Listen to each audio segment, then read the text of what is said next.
Habari zenu popote pale mlipo, karibu kwa taarifa zetu za siku za leo Jumatatu kutoka Yemen kwa nasi hadi mwishoni. Ethiopia kuandaa kongamano la kwanza la Afrika la usafirishaji na mawasiliano likileta pamoja nchi 40. Ethiopia itakuwa mwenyeji wa kongamano la kwanza la Afrika la usafirishaji na mawasiliano la mwaka 2026 likiwa kutanisha wawakilishi kutoka nchi 40 pamoja na washirika wakuu 26 wa kimataifa kwa ajili ya kubadilishana uzoefu kuhusu mifumo inayosaidia shughuli za kijeshi na kiraia. Kongamano hilo la siku mbili la kwanza kufanyika katika ngazi za bara litafanyika kuanzia Julai tarehe 27 hadi 31 mjini mkuu Finfinne. Linatarajiwa kuwa jukwaa la ngazi ya juu la kubadilishana uzoefu, kuonyesha ubunifu na kuimarisha ushirikiano wa vitendo katika sekta za usafirishaji na mawasiliano ambazo ni muhimu katika kulinda amani, usalama na kuratibu shughuli za kibinadamu barani Afrika. Akizungumza na waandishi wa habari kabla ya kuanza kwa kongamano hilo, Meja Jenerali Teshome Gemechu, mkurugenzi mkuu wa mahusiano ya nje na ushirikiano wa kijeshi wa Jeshi la Ulinzi la Taifa la Ethiopia, walisema kuchaguliwa kwa Ethiopia kwa mwenyeji ni uthibitisho wa mchango wako mkubwa katika kuimarisha amani na usalama wa kikanda. Aliongeza kwa hatua hiyo pia inaonyesha mafanikio ya maendeleo ya Ethiopia na nafasi inayozidi kukua Finfinne kama kitovu cha mkutano mkubwa wa kimataifa. Meja Jenerali Teshome alisema kongamano hilo litaimarisha ushirikiano Ethiopia na Marekani, kubadilishana uzoefu na ushirikiano mpana kati ya taasisi za ulinzi za nchi za Afrika. Alisisitiza kuwa usafirishaji na mawasiliano ni nguzo muhimu katika mafanikio ya operesheni za kijeshi na kiraia, akibainisha umuhimu wa kuimarisha ushirikiano wa taasisi ili kukabiliana na changamoto mpya. Kupitia kongamano hilo, nchi shiriki zitapata fursa za kubadilishana uzoefu, kutambua mbinu bora na kutafuta kwa pamoja suluhisho la changamoto zinazokabiliana na mifumo ya usafirishaji na mawasiliano. Aidha, alisisitiza maarifa na utaalamu utakaoshirikishwa na washirika utasaidia kuimarisha uwezo wa Jeshi la Ulinzi la Taifa la Ethiopia katika nyanja hizo. Ethiopia nayo ikishiriki uzoefu wake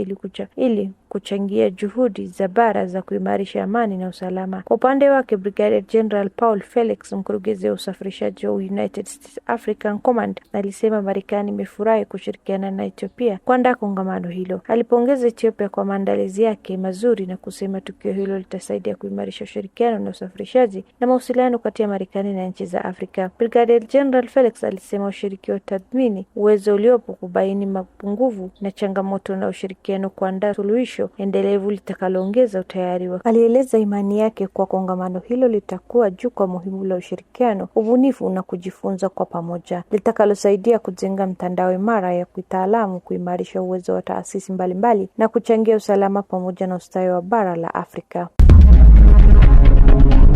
Maambukizi ya Ebola yapindua 3,000 mji wa Kongo. Huduma wa afya Jamhuri ya Kidemokrasia ya Kongo wamerekodi zaidi ya maambukizi 3,000 ya ugonjwa wa Ebola, vikiwemo zaidi ya vifo 1,354. Haya yanafanyika wakati ambapo maambukizi yameripotiwa kuongeza kwa karibu 1,000 katika kipindi cha siku 10. Takwimu rasmi zinaonyesha kwa jumla ya visa 375 sasa vimethibitishwa katika mkoa mtano baada ya mlipuko huo wa Ebola kuvuka maambukizi 2,000 mnamo Julai. Mamlaka zinasema ugunduzi wa maambukizi na juhudi za kupima zinachangia katika kugundua maambukizi zaidi. Mlipuko huo uliotangazwa mnamo Mei na usababishwa na aina ya kirusi cha bundibunyo ambacho bado haijapatikana chanjo au tiba. Kulingana na Shirika la Afya Ulimwenguni, karibu 90% ya visa vimeripotiwa katika mkoa wa kaskazini mashariki wa Ituri ambao unapakana na Sudan Kusini na Uganda. Mlipuko huo huenda ukadumu kwa miezi kadhaa zaidi kutokana na ngomo wa wahuduma wa afya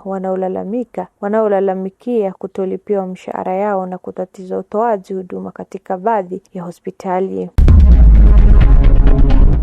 Wataalamu wa hali ya hewa waonya kuwa Super El Nino itaathiri vibaya uchumi wa Afrika. Wataalamu wa hali ya hewa wameonya kuwa tukio linalotarajiwa la Super El Nino litakuwa na athari kubwa kwa uchumi wa nchi nyingine za Afrika na linaweza kusababisha watu wengi kuhama kutoka maeneo yatakayokumbwa zaidi na hatari zake. Benki ya Maendeleo ya Afrika imesema kuwa tukio hilo linaweza kusababisha hasara ya jumla ya kati ya dola bilioni 10 hadi 20 kwa nchi zinazoathirika. Mkurugenzi anayeshughulikia mabadiliko ya tabia nchi na ukuaji wa uchumi wa kijani, Antony Nyonge, alisema kwa uchumi wa nchi zitakaoathirika zaidi unaweza kupungua kwa wastani wa 1% hadi 2%. Hutoa makadirio ya hasara kwa kila nchi, lakini alionywa kuwa hatari hizo huenda zisiishie kwenye tukio moja pekee, kwani zinaweza kudumu kwa miaka kadhaa. Watabiri wa hali ya hewa wanasema kwa ikiwa ongezeko la joto katika bahari ya Pasifiki itaendelea, hali hiyo inaweza kuwa mojawapo ya matukio makubwa zaidi ya El Nino kuwa kushuhudiwa. Super El Nino hufafanuliwa kuwa ni hali ambapo joto la uso wa bahari katika eneo la kati la bahari ya Pasifiki huwa zaidi ya nyuzi joto 2 za Celsius juu ya kiwango cha kawaida. Kwa kawaida El Nino husababisha ukame kusini mwa Afrika, huku Afrika Mashariki ikikumbwa na mvua kubwa na mafuriko. Katika tukio la El Nino la mwaka 2023 hadi 24, hali hiyo ilisababisha uharibifu mkubwa wa mazao, kupanda kwa bei za vyakula na kuongeza kwa kina cha bahari kwa vikwazo vya rekodi katika maeneo ya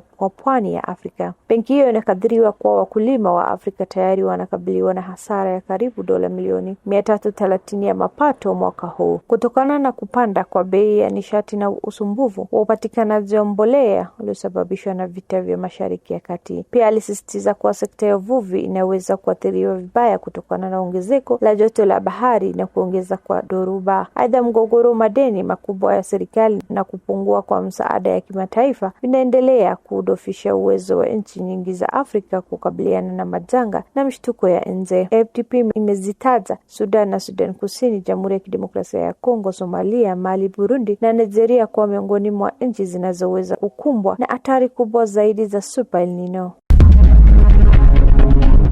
Mzozo wa kaskazini mwa Mali umeingia katika hatua mpya hatari. Muungano usio wa kawaida kati ya harakati za kujitenga na kundi linalohusishwa na Al-Qaeda umebadilisha uwiano wa nguvu kaskazini mwa Mali na kufanya juhudi za kumaliza vita kwa nguvu zaidi. Bamako, Mali, ushirikiano wa kijeshi ambao haujawahi kushuhudiwa kati ya Azawad Liberation na Jamaat Nusra al-Islam wa Muslimin, kundi linalohusishwa na Al-Qaeda, umebadilishwa kwa kiasi kikubwa hali ya mapigano kaskazini mwa Mali. Ushirikiano huo umehamishwa uwiano wa nguvu vitani na kuongeza mwanganyiko kuhusu namna vita hivyo vinaweza kumalizika. Vita ambavyo kwa muda mrefu vilikuwa kati ya serikali ya Mali na makundi mbalimbali yenye silaha sasa vimegeuka kwa kampeni ya pamoja ya mashambulizi inayotokea katika maeneo ya Kidal, Anessif, Lemesgao na Saveur. Hali hiyo imekuwa changamoto kubwa kwa jeshi la Mali na kikosi cha African Corps kinachoungwa mkono na Urusi ambacho kilichokuwa nafasi ya kundi la Wagner nchini Mali. Tangu wakati huo, mapigano yamejumuisha mashambulizi ya pamoja, kuvizia msafara ya kijeshi, matumizi ya ndege zisizo na rubani pamoja na mashambulizi dhidi ya vituo vya jeshi. Pande zote zimekuwa zikidai kupata mafanikio makubwa vitani. Serikali ya Mali inasema inaendelea na juhudi za kurejesha mamlaka ya dola na kuvunja kile inachokita muungano wa kigaidi kati ya FLA na JNIM. Kwa upande wake, FLA imesisitiza bado imejizatiti kupigana uhuru wa Azawad, jina ambalo wanajitenga halitumia kurejea kaskazini mwa Mali. JNIM nayo inadai vita hivyo ni sehemu ya kampeni ya kuikomboa Mali na kuiondoa serikali iliyopo madarakani ambayo inatuhumu kutegemea msaada wa vikosi vya Urusi. Jambo muhimu zaidi si mashambulizi yenyewe, bali ushirikiano wa kijeshi ambao haujawahi kutoa kati ya harakati ya utaifa wa kujitenga na kundi linalohusishwa na Al-Qaeda. Ingawa malengo yao ya kisiasa yanatofautiana, ushirikiano huo tayari umebadilisha mwelekeo wa vita na unaweza kuwa na athari kubwa kwa usalama wa eneo lote la Sahel. Baada ya mapinduzi ya kijeshi yaliyotokea kuanzia mwaka 2020, uongozi na mkakati wa usalama wa Mali libadilika. Jumuiya ya kiuchumi ya nchi za Afrika Magharibi ilisimamishwa Mali na kuiweka vikwazo, huku Urusi ikiongeza